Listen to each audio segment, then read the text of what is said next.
What's up, y'all? I'm Arturo. My pronouns are he, him, and I am a potter studying ceramics at San Francisco State University. And when I got to SF State, I was like, you know what? I'm gonna do something like playing with Play-Doh. I'm gonna go do ceramics. So doing pottery is like, it's a way of exploring what I can do with my hands and my imagination. You have to do a little math here and there. You got to draw. You got to sketch. So you start to incorporate everything else that is used in different studies. It also challenges who you are. Like, why you make. What are you making and why are you making it. And finding that middle ground for like being an artist and trying to survive. So I hope that my access to the things that I need to create, ceramic, art. It's more, like up front. If I could wake up into an art studio every day, I think that'd be ideal.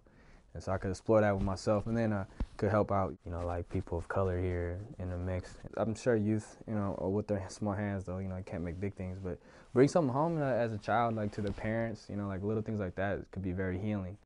So as a native person, I think my ancestry wasn't very like upfront about it, but they like were always tending to the foods, like just like all other cultures, right? But they came over with like these different this kind of food system that like died out, but they would like make noodles like all week and we'll eat all the time, and like our social like our rituals revolved around that. Like we'll do our blessings, we'll go tend to the temple, and there'll be way more food, right? Like, and we would like talk about the different parts of our bodies and how it like related to our prayers, like and being sick because we are disconnected from each other, and like all these different things that are like very personal.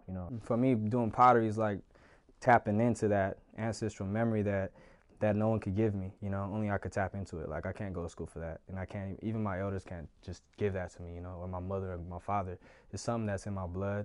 I get this certain kind of spiritual stimulation of like knowing that this comes from the earth and that I can mold anything with my hands. I don't need tools. I can use them, but I like rather not. I rather deal with my 10 fingers and my palms and see what I can make, right?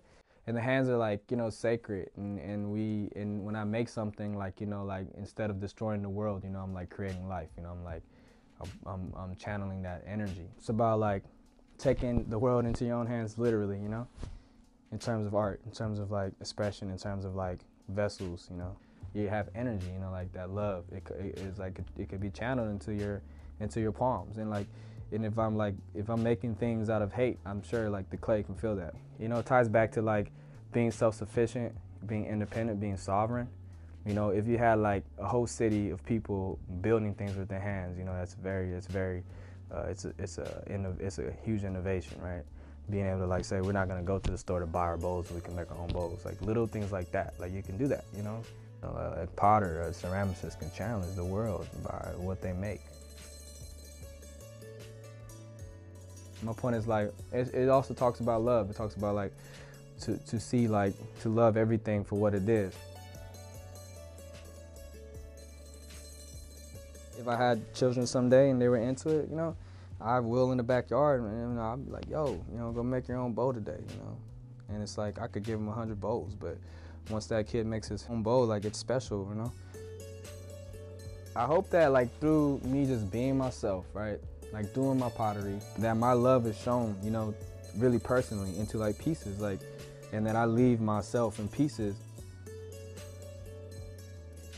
I can't talk a piece into like, creating itself. Like I have to make it, I have to put in that hard ass work. My wrist gets messed up, it starts to hurt, like the wear and tear happens, the frustration happens too. Even if you're doing it out of love, you get frustrated. Sometimes there's millions of people in there, right? And you just like, all that energy is in there and you pick it up and you're just like, you mess up the bowl and you want to be mad at everybody, but you already know. It's like, it's really just you, I hope that me doing pottery just inspires others, really. I mean, it's that simple, to be themselves, not to be like a Picasso or anything, but to see the like value in just, even if you was to do it like once, make one piece your whole life, and that makes a difference. I hope that I can help inspire this culture and I can do something with it and go and bring it back to like community, however way people see that. I just see it as driven by love, and if I can just inspire like strong spaces that take that seriously, then it could be like a place where a lot of people could come to, like some people's solace, you know, like in the Mission or like East Oakland or certain like really places that I feel like youth could benefit from it. And I was like, yeah, you know, like institutions, they'll harvest clay, like you do these things, but they don't have an understanding. And if they do have an understanding, there's no feeling behind this, like there's a ritual, this process, you know, like harvesting clay. Like you sit there and you make something, and then you also use water, right? The most sacred, like medicine to human beings and animals. And it's like, you know, it becomes wet, it becomes all these things, and then boom, you know, like the clay dries up and it manifests in front of your eyes if you wanted to sit there and look at it the whole time. Then you got to put it through fire. So like literally that piece is not only made with your hands, right? But it's also like taking in the fire, taking in the energy of the water, taking in the clay, taking in all these different materials that becomes a entity, you know, like a physical entity that came through you and through that invisible party that's we call imagination. That tying that back to just being, you know, like back to ceremony, back to like tradition, your intent and your like vibes and your energy, you know, and your ideals and your like beliefs, you know.